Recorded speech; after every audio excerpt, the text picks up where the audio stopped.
Hey folks, welcome back to the podcast, Evil Dungeon Master Universe Podcast. I'm your host, Evil Dungeon Master Vince. It is Monday. Hopefully you had a good weekend. I know I did. I had a pretty decent weekend. We had a good game going on this weekend with Starfinder. As much as I really don't care for the system, we had a fun time with the group. We had missing two. We were down 2 players, but I managed to do a side adventure where they stopped over at Space Station 9, not to be confused with Deep Space 9. Deep Space Nine. And when they were in there relaxing and trying to get some fuel and everything, there was a pirate takeover of the base, and they had to take care of the threat. So it was an interesting time to see what they did and get out of the situation. They wound up blowing a hole through their own ship because one of the players was on the ship trying to create some things, so he took the ship and when the pirates were attacking, used it in the dock bay to destroy some of the pirates' stuff. But the pirates got smart and they placed a detonation bomb on the ship as it was taking off to leave. So it blew a hole in the side. Well, that's the campaign.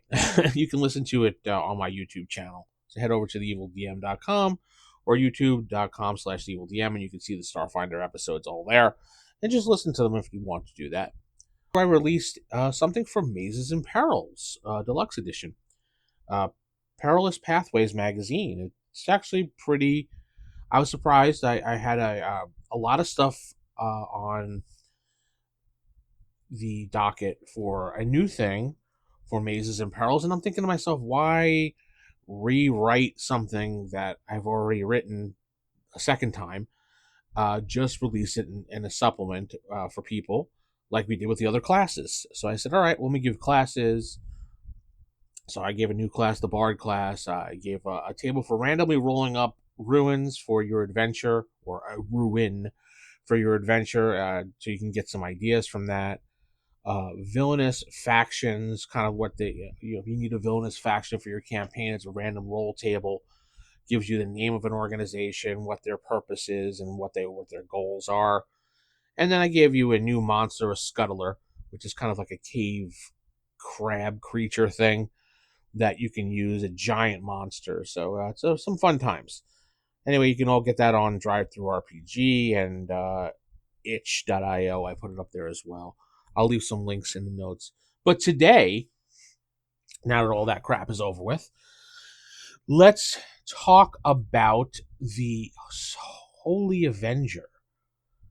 A Paladin's dream. The thing a Paladin wants to get as soon as you become a Paladin in an AD&D campaign is you want a Holy Avenger +5.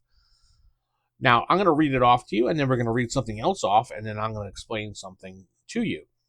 So, the sword +5 Holy Avenger is a holy sword. In the hands of any character other than the Paladin, it will perform as a +2 sword.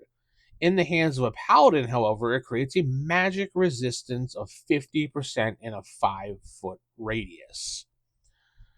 Dispels magic in a 5-foot radius at level of the magic user equal to the experience level of the Paladin, and inflicts 10 points of bonus damage upon chaotic evil opponents.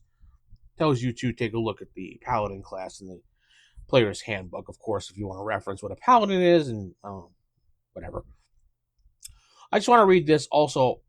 If you slide your finger across the page and up a little bit towards 3.g swords, all magic swords receive their stated bonus for purposes of hitting as a 2-hit on the die, and for damage, additional 2 hit points of damage scored. Okay, so now that we have that out of the way,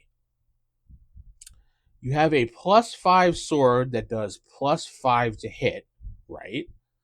+5 to damage, right? According to what we read. Now, you're hitting a chaotic evil creature, you get an additional 10 points of damage. So that's 15 points of damage on a chaotic evil opponent, creature, person, whatever. I've had a lot of weird arguments with people over the years about that because they're like, no, that's not how it works. Well, that's absolutely how it works. If you look, and I'm arguing, which is funny because I'm the DM, And I'm arguing in favor of a player getting an extra 10 points of damage. And they're trying to say that they don't. I don't know what player would ever do that in my life, but I had an argument with one of my friends about that.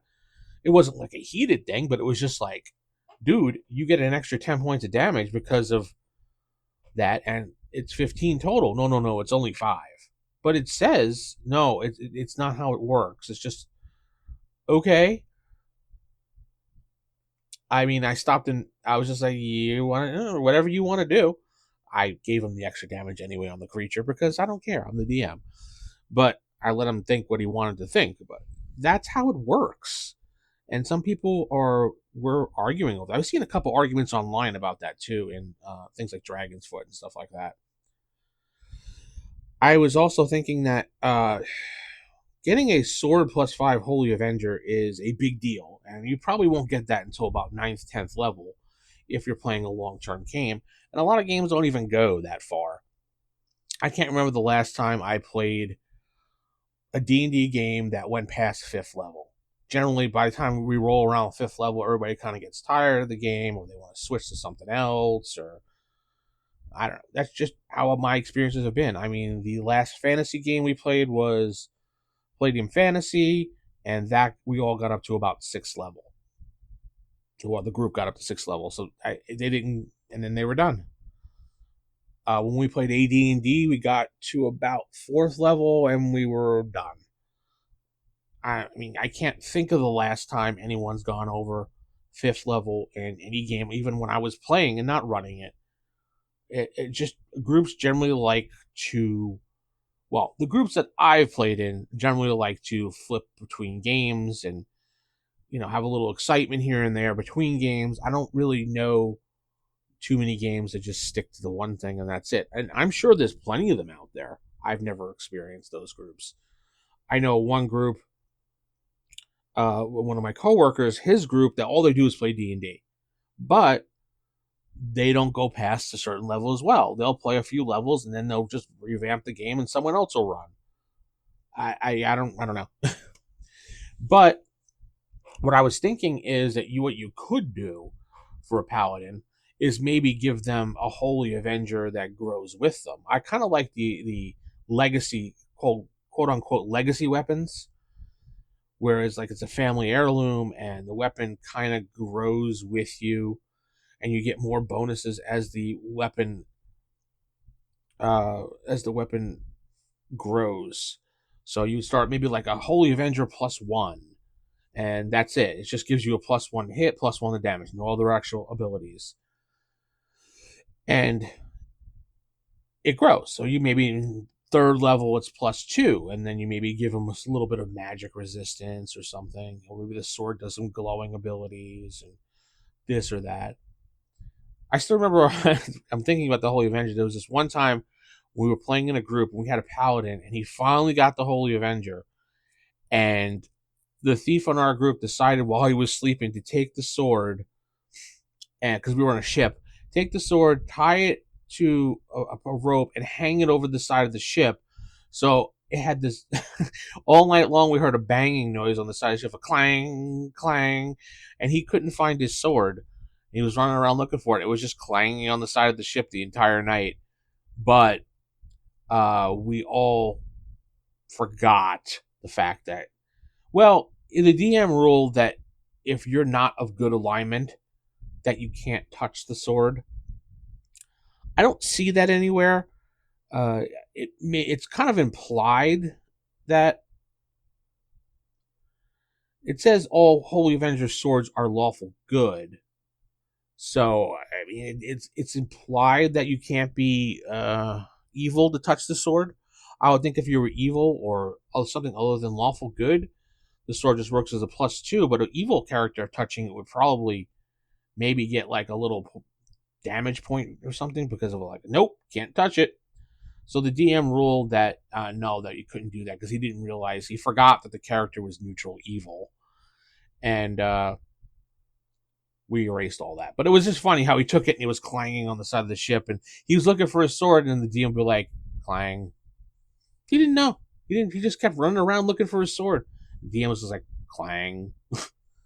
So yeah, But I do like the idea of a scaling weapon, giving it out lower levels and the weapon kind of growing with you. So you have like this one cool sword, and maybe it kind of communicates with you and you know that this sword will grow with you. So it's an in character reason why you want to keep the sword, other than an out of character reason why you're keeping the sword. Like, this is my family heirloom, and this sword has magical abilities. I just know it, and I could feel it when I have it in my hands that it has power that hasn't been unlocked just yet. That's how I would like to handle the Holy Avenger in my games. It's a quest item for a paladin, something they're gonna want to go looking for in their future, and yeah, I mean, just think that magic resistance 50% in 5 foot radius, dispelling magic in a 5 foot radius. So, you know, tell me what you think about the Holy Avenger. Would you do it in your campaign like that? Would you let it grow like that as well, or are you just as the book, I don't really care type person? I'm just curious. Leave a comment in the notes below. Don't forget to like the video. Don't forget to share the video, subscribe to the channels, all that other good jazz. I'm going to head out, keep it original, keep it old school. Good night. God bless it. And keep those AD&D fires lit.